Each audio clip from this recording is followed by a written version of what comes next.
নিরামিষের দিনে বেশি কিছু রান্না করতে ইচ্ছা না করলে এরকম একটা খাবার তৈরি করে নিন প্রেসার কুকারে দুটো মাত্র সিটি দিয়ে। স্বাদে ঘ্রাণে অসাধারণ এরকম রেসিপিটা তৈরি করলে দুবেলায় কিন্তু পেট ভরে খেয়ে নিতে পারবে, আর কোনো কিছুরই কিন্তু প্রয়োজন নেই। রান্নাটা তৈরির জন্য 2 কাপ গোবিন্দভোগ চালের জন্য হাফ কাপ মুগের ডাল নিয়েছি। মুগের ডাল প্রথমে ভেজে নিয়ে খুব ভালোভাবে ধুয়ে জল ঝরিয়ে নিয়েছি। চাল খুব ভালোভাবে ধুয়ে জল ঝরিয়ে নিয়েছি। আর সাথে ব্যবহার করব আলু আর পনির। আলু পনির ডুমো ডুমো করে কেটে নুন হলুদ মাখিয়ে ভেজে নিয়েছি। চাল ডাল কড়াইতে দেওয়ার আগে একটা বাটিতে মাপ করে নিয়েছি। যতটা পরিমাণে বাটিতে চাল ডাল হয়েছে ততটাই জল আমি ব্যবহার করেছি। কড়াই বসিয়ে তার মধ্যে সর্ষের তেল দিয়েছি, দিয়ে দিয়েছি এর মধ্যে ঘি, গোটা জিরে, তেজপাতা, শুকনো লঙ্কা ফোড়ন দিয়ে চাল ডাল তেলের মধ্যে দিয়ে দিয়েছি। আদা বাটা, কাঁচা লঙ্কা বাটা, নুন হলুদ, কিশমিশ, কাজু বাদাম, এলাচ, দারচিনি, লবঙ্গ থেতো করা, ধনিয়ার গুঁড়ো চালের মধ্যে দিয়েছি। এলাচ, দারচিনি, লবঙ্গ সবকিছু দিয়ে চাল খুব ভালোভাবে কিন্তু ভেজে নিয়েছি। দারুণ কিন্তু একটা ঘ্রাণ বেরিয়ে আসবে। এরপরে প্রেসার কুকারে সেই ভেজে নেওয়া চাল আমি দিয়ে দিলাম ভেজে নেওয়া আলু পনির, দিয়ে দিলাম স্বাদ মতন করে মিষ্টি। যে বাটিতে চাল ডাল মেপে রেখেছিলাম সেই সমপরিমাণেই আমি জল দিয়েছি।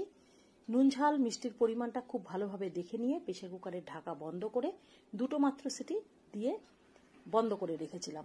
এবার প্রেসার কুকার ঠান্ডা হয়ে গেলে ঢাকা তুলে নিয়েছি। দারুণ কিন্তু ঘ্রাণ বেরিয়েছিল। ওপরে একটু ঘি ছড়িয়ে দিয়েছি।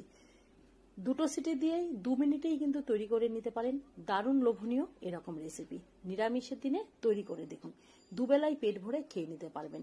এরকম একটা ঝুরঝুরে রেসিপি থাকলে আর কোনো কিছুরই কিন্তু প্রয়োজন নেই। নিরামিষের দিনে তৈরি করে দেখুন, পরিবারের সবাই ভীষণ পছন্দ করবে। দারুণ লোভনীয়। নিরামিষের দিনে বেশি কিছু রান্না করতে ইচ্ছা না করলে এরকম একটা খাবার তৈরি করে নিন প্রেসার কুকারে দুটো মাত্র সিটি দিয়ে।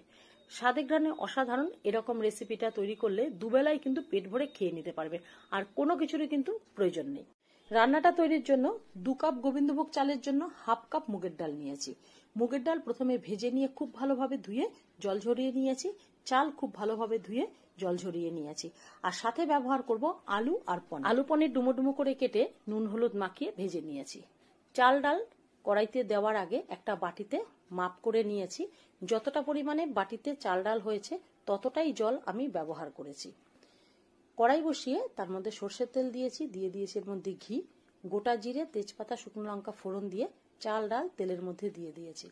আদা বাটা, কাঁচা লঙ্কা বাটা, নুন হলুদ, কিশমিশ, কাজু বাদাম, এলাচ, দারচিনি, লবঙ্গ থেতো করা, ধনিয়ার গুঁড়ো চালের মধ্যে দিয়েছি। এলাচ, দারচিনি, লবঙ্গ সবকিছু দিয়ে চাল খুব ভালোভাবে কিন্তু ভেজে নিয়েছি। দারুণ কিন্তু একটা ঘ্রাণ বেরিয়ে আসবে।